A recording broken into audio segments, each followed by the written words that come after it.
Hello बच्चों, आज हम क्लास 5th की सोशल स्टडी की वर्कशीट 27 करेंगे। इस वर्कशीट में chapter 17 governing bodies of a world और चैप्टर 18 इंटरनेशनल ऑर्गेनाइजेशंस के क्वेश्चंस दिए गए हैं। Dear children, the system of governing a country is called government. बच्चों, किसी देश का शासन चलाने की व्यवस्था को सरकार कहते हैं। The government operates according to certain rules. सरकार कुछ नियमों के अनुसार चलती है। Every country has its own different rules. हर देश के अपने अलग अलग नियम होते हैं। There are many types of government such as monarchy, democracy, military rule and dictatorship etc. सरकार कई प्रकार की होती है, जैसे राजतंत्र, लोकतंत्र, सैनिक शासन व तानाशाही आदि। Some international organizations have also been formed to maintain mutual cooperation and harmony in the government system of the world. विश्व की शासन व्यवस्था में आपसी सहयोग व सामंजस्य बनाए रखने के लिए कुछ अंतर्राष्ट्रीय संगठन भी बनाए गए हैं। अब इससे रिलेटेड फर्स्ट क्वेश्चन है, What is democracy? Name 4 countries having a democratic government. लोकतंत्र क्या है और 4 ऐसे देशों के नाम लिखो जहां लोकतांत्रिक सरकारें हैं। तो मैंने आंसर लिखा हुआ है, democracy means rule by the people for the people of the people. The countries having a democratic government R India, France, Australia, Japan etcetera.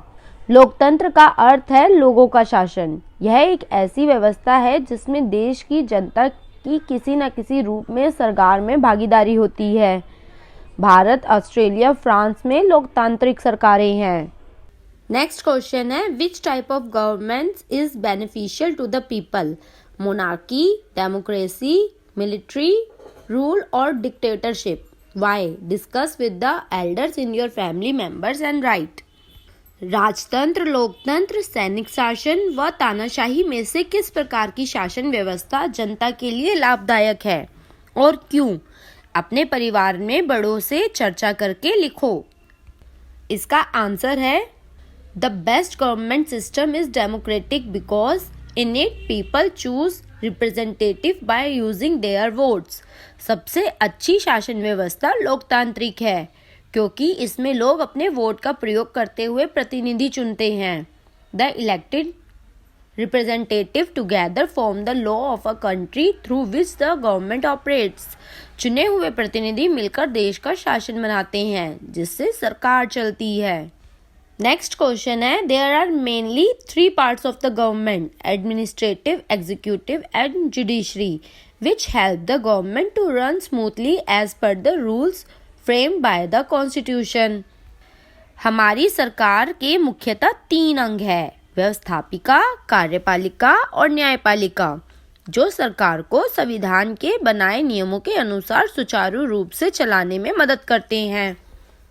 अब इससे रिलेटेड क्वेश्चन है, what are the functions of a 3 organs of the government? Discuss in your family and write. हमें सरकार के तीनों अंगों के क्या कार्य हैं अपने परिवार से बातचीत करके लिखने हैं। फर्स्ट है एडमिनिस्ट्रेटिव यानी व्यवस्थापिका। इसका कार्य होता है मेक्स द लॉ, ये कानून बनाती है। नेक्स्ट है एग्जीक्यूटिव, जिसे कहते हैं कार्यपालिका, और इसका क्या काम होता है? Executive through which laws are enforced. कार्यपालिका द्वारा कानून को लागू किया जाता है। थर्ड है जुडिशरी यानी न्यायपालिका। इसका काम होता है सर्व्स टू डिलीवर जस्टिस। न्याय देने का काम न्यायपालिका करती है। नेक्स्ट क्वेश्चन है, what do you know about the constitution? Discuss with Elder in your family and answer the following question. संविधान के बारे में आप क्या जानते हैं? अपनी परिवार में बड़ों से संविधान के बारे में चर्चा करें और निम्नलिखित प्रश्नों के उत्तर लिखें। फर्स्ट क्वेश्चन है, Why does a country need a constitution? किसी देश को संविधान की आवश्यकता क्यों होती है? इसका आंसर है, the country needs a constitution because the government gets the right to run the government from constitution. देश को संविधान की आवश्यकता इसलिए होती है क्योंकि देश के संविधान द्वारा सरकार देश का शासन चलाती है। नेक्स्ट क्वेश्चन है, when did our constitution come into force? Who is called the father of a constitution? हमारा संविधान कब लागू हुआ? संविधान का जनक किसे कहा जाता है? इसका आंसर है, our constitution came into force on 26 January 1950. Doctor Bhimrao Ambedkar is called the father of the constitution. हमारे देश का संविधान 26 जनवरी 1950 को लागू हुआ और डॉक्टर भीमराव अंबेडकर को संविधान का जनक कहा जाता है. बच्चों, international organisations are such organisation which are linked with many countries. अंतरराष्ट्रीय संगठन वैसे संगठन हैं जो कई देशों से जुड़े होते हैं. They work for peace and human welfare such as UNO, SAARC and world health organization etcetera. वे विश्व शांति और मानव कल्याण के लिए कार्य करते हैं, जैसे संयुक्त राष्ट्र संघ, दक्षेस और विश्व स्वास्थ्य संगठन आदि. इससे रिलेटेड फर्स्ट क्वेश्चन है, when and why was united nation organisation established? जो संयुक्त राष्ट्र संघ है, जिसे हम यूएनओ भी कहते हैं, की स्थापना क्यों की गई? इसका आंसर है, UNO was established on 24 October 1945. Its main aim is to save the future generation from the terrible consequences of war and resolve disputes between different countries. संयुक्त राष्ट्र संघ की स्थापना द्वितीय विश्व युद्ध के बाद 24 अक्टूबर 1945 को हुई. इसका उद्देश्य आने वाली पीढ़ी को युद्ध के भयंकर परिणामों से बचाना व विभिन्न देशों के बीच विवादों को सुलझाना है. नेक्स्ट क्वेश्चन है, what are the function of a international red cross society? अंतर्राष्ट्रीय रेड क्रॉस सोसाइटी के क्या क्या कार्य हैं? इसका आंसर है, the international red cross society provides medical assistance to those country affected by war and other disaster. अंतर्राष्ट्रीय red cross society का कार्य युद्ध व अन्य आपदाओं से प्रभावित लोगों को चिकित्सकीय सहायता प्रदान करना है. नेक्स्ट क्वेश्चन है, connect the year of establishment and headquarters of international organisation as given in the example of SAARC.